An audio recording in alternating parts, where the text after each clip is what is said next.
Hi friends, அனைவருக்கும் வணக்கம். இன்னைக்கு நம்ம ஒரு உயிரினத்தை பற்றி தான் பார்க்க போகிறோம். உயிரினம் அப்படின்னா ஒரு விலங்குன்னு கூட சொல்லலாம். இந்த விலங்கு பார்த்தீங்கன்னா கீரிப்பிள்ளை. அதாவது கீரிப்பிள்ளை அப்படின்னு எப்படி பேர் வந்துச்சுன்னு பார்த்தீங்கன்னா, இந்த கீரியை நிறைய பேர் ஒரு செல்ல பிராணியாக வளர்த்த காலங்கள் எல்லாம் இருக்குது.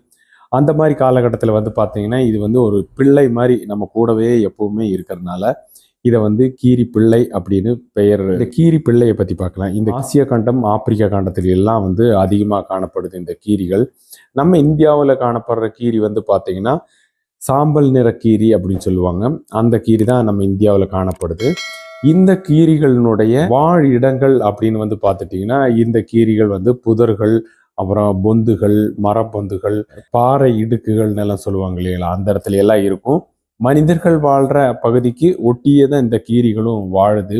இந்த கீரியினுடைய உணவு பழக்கம் அப்படின்னு சொல்லிட்டீங்கன்னா மாமிசம் தான் உண்ணும் அப்படின்னு சொல்லுவாங்க. அப்படி இல்லைங்க, கீரி நம்ம மனிதர்கள் என்னெல்லாம் சாப்பிட்றோமோ அந்த பொருட்களை எல்லாமே கொடுத்தாலும் கீரி சாப்பிடும்.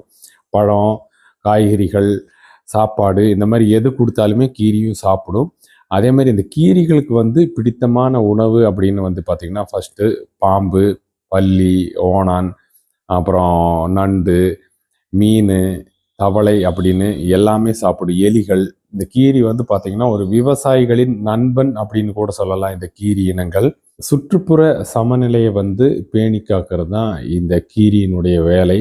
உலகத்தில் ஒரு 34 வகை சிறு கீரிகள் இருக்கு. கீரியினுடைய அந்த நீளம் பார்த்தீங்கன்னா ஒரு 35 சென்டிமீட்டர் வரைக்கும் வளரும். அதாவது ஏகதேசம் சொல்ல போனீங்கன்னா ஒரு 2 அடி வரைக்குமே வளரும். வெயிட் அப்படின்னு பார்த்தீங்கன்னா ஒரு 300 கிராம்ல இருந்து 6 கிலோ வரைக்கும் வர்ற கீரி இருக்குது. நானே பார்த்துருக்கேன் அந்த மாதிரி கீரிகள்லாம் பார்த்தீங்கன்னா. இப்போ போன வாரம் கூட நம்ம ரோட்டில் இப்படி நடந்து போயிட்டு இருக்கும்போது பார்த்தீங்கன்னா அப்படியே லைனாக போகுது. திடீர்னு நான் பார்த்தேன், இது என்னடா பாம்பா அப்படின்னு பார்த்தேன். ஏன்னா ஒன்றுக்கு பின்னாடி ஒன்று வாழை பிடிச்சிட்டே போயிட்டுருக்கு. திடீர்னு முன்னாடி போகிற அந்த கீரி தலைமை கீரி இப்படி எணிச்சு பார்க்குது. ஒரு பாம்பு படம் எடுத்த மாதிரி தான் இருந்துச்சு. அது அப்படியே இந்த சாறை சாறையாக போகும் அப்படி சொல்லுவாங்கள்ல, அந்த மாதிரி ஒரு போகிற குணம் இருக்கிறது இந்த கீரியினுடைய குணம். இந்த கீரியினுடைய தலைமை அப்படின்னு பார்த்துட்டிங்கன்னா ஆண் கீரிகள் தான் இருக்கும். அதே மாதிரி இந்த கீரிகள் உணவு தேடுறதும் கூட்டமாக தான் போய் தேடும். அதுலேயும் ஒரு சில கீரிகள் தனியாக போய் இறை தேடுற பழக்கமும் இருக்குது. இந்த கீரிகளினுடைய பிரதான உணவு அப்படின்னா பாம்புகள் தான். அதுக்கு இந்த கீரியும் பாம்பும் எப்பவுமே பரம எதிரி அப்படின்னு சொல்லுவாங்க இல்லைங்களா. இந்த கீரி பாம்புக்கு எப்பவுமே ஆகாது. அதிக விஷம் இருக்கிற ஒரு பாம்பு கீரியை தாக்கிருச்சு, கொத்திருச்சு அப்படின்னா அது ஒரு குறிப்பிட்ட நேரத்தில் போய் ஒரு வேரை போய் சாப்பிட்ரும். சாப்பிட்டதையும் அதனுடைய அந்த விஷம் முறிவு ஏற்பட்டுரும், விஷம் ஏறாது அப்படின்னு சொல்லுவாங்க. அது சுத்தமான ஒரு கட்டுக்கதை. ஏன்னா அந்த மாதிரி ஒரு சம்பவமே இல்லை. கீரியும் பாம்பும் சண்டை கட்டும் போது பார்த்தீங்கன்னா கீரி ரொம்ப ரொம்ப சுறுசுறுப்பாக இருக்கும். கீரி எப்பவுமே அதே மாதிரி கீரியினுடைய அந்த கண் பார்வையும் அப்படித்தான். நீங்கள் பாம்பு எப்படி தாக்கினாலும் அதுலேருந்து தப்பிச்சுட்டே இருக்கும். அந்த கீரியினுடைய தோள்கள் பார்த்தீங்கன்னா ரொம்பவுமே தடிமனாக இருக்கிறதும் இருக்குது. அதே மாதிரி அதனுடைய மேல் ரோமங்களும் நல்லா நிறையா இருக்கும். அதனால கீரியினுடைய மேலே பாம்பு கொத்தாது. சப்போஸ் அந்த பாம்பு கீரி மேலே கடிச்சு கீரிக்கு விஷம் ஏறுமா அப்படின்னு கேட்டிங்கன்னா கண்டிப்பாக ஏறாது.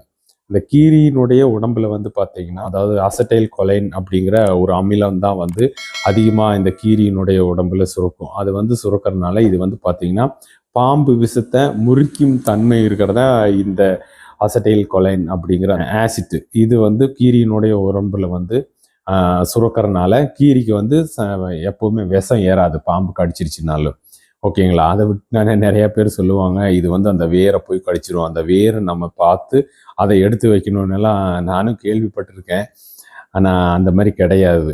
கீரியினுடைய ரோமமும் கூட பார்த்தீங்கன்னா நிறைய பேர் வேட்டையாடி இந்த ரோமத்தை ப்ரஷ்ஷுகள், அது இல்லாமல் சேவிங் பண்ணுற ப்ரஷ் எல்லாம் இருக்கு பாருங்கள், இந்த மாதிரி எல்லாம் நிறையா பேர் அதுக்காக இதை வேட்டையாடுறாங்க. இந்த வேட்டையாடுறதை இந்திய கவர்மெண்ட்டும் தடை பண்ணிடுச்சு. ஏன்னா நூற்றுக்கணக்கான கீரிகளை வேட்டையாடிட்டு இருக்கிறதுனால நம்ம சுற்றுப்புற சூழலும் நிறையா பாதிக்கப்படுது. இந்த மாதிரி வேட்டையாடும் போது பார்த்தீங்கன்னா இந்த இனங்களே அழிஞ்சிட்டு வருது. முடிஞ்ச அளவுக்கு இந்த வேட்டையாடுறவங்களை பார்த்தீங்கன்னா வேட்டையாடாமல் தடுக்கணும். ஏன்னா கவர்மெண்ட் மட்டும் இல்லை, நம்மளுமே வந்து அதை பார்த்து பாதுகாக்கணும். அப்போ தான் வந்து இந்த கீரி இனங்கள் வந்து அதிகமாக பெருகும். கீரி வந்து பார்த்தீங்கன்னா ஒரு விலங்கினத்தை சேர்ந்தது தான். அதுவும் இல்லாமல் இது ஒரு முதுகெலும்புள்ள பிராணி, ஒரு பாலூட்டியும் கூட, மாமிச உண்ணியும் இருக்குது. அதாவது மாமிசம் உண்ற ஒரு விலங்கு அப்படின்னு கூட சொல்லலாம். இது ஊர்ந்து போகிற ஒரு விலங்கு தான், முதுகெலும்பு இருக்கிற ஒரு விலங்கு. இந்த கீரிகள் பார்த்தீங்கன்னா எப்பவுமே கூட்டமாக வாழற ஒரு விலங்கு தான். இந்த கீரியினுடைய இனப்பெருக்க அந்த காலங்கள் பார்த்துட்டிங்கன்னா மார்ச், அக்டோபர் அந்த மாதங்களில் தான் வந்து இது இனப்பெருக்கம் நடக்குது. இந்த மாதிரி இனப்பெருக்கம் நடந்து ஒரு 60-65 நாளில் வந்து இந்த கீரி வந்து குட்டி போட்டுரும். 2லிருந்து 4 குட்டிகள் வரைக்கும் போடுங்க இந்த கீரி. இந்த குட்டிகளெல்லாம் வந்து பார்த்துட்டிங்கன்னா இப்போ நான் சொன்ன மாதிரி தான் ஒரு 10-15 நாளில் தாய் கூட மறுபடியும் போகிற பக்கமே போகும். அதுவும் இந்த பொந்துக்குள்ளே தான் போட்டிருக்கும். வேற எந்த ஒரு உயிரினமும் இதை தாக்காத மாதிரி ரொம்ப பாதுகாப்பாக இருக்கும். கீரி வந்து பார்த்திங்கன்னா நிறைய புத்திசாலியும் கூட. அது இல்லாமல் சீக்கிரமாக அங்கே என்ன நடக்குது அப்படிங்கிறத உடனே கண்டுபிடிக்கிற ஒரு திறமை இருக்கிறது. யாராச்சும் ஒரு சின்ன சத்தம் கேட்டாலும் அசைவு கேட்டாலும் நம்மகிட்ட இருந்து தப்பிக்கிற குணம் இருக்கும் அந்த கீரிக்கு.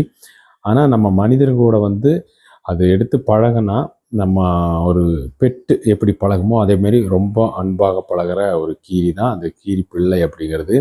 இந்த கீரியினுடைய ஆயுள் காலம் அப்படின்னு பார்த்துட்டிங்கன்னா நீங்கள் காட்டிலெல்லாம் வளர்கிற கீரியெல்லாம் உங்களுக்கு ஒரு 7 வருஷம் 8 வருஷம் தான் இருக்குங்க. ஆனால் நம்ம வீட்டில் வளர்க்குற கீரிகள் வந்து பார்த்திங்கன்னா ஒரு 12 வருஷம் வரைக்கும் வாழ்கிற டைமிங் இருக்குது. ஏன் அப்படின்னு பார்த்தீங்கன்னா காட்டில் வந்து ஏதாச்சும் இறை கிடைக்காம யாரையாச்சும் வேட்டையாடி இல்லை எங்காவது ஏதாவது வாகனத்திலேயோ இல்லை வேறு ஏதாவது விலங்குகளோ தாக்கி அது இறக்கிறதுக்கு நிறையா வாய்ப்புகள் இருக்குது.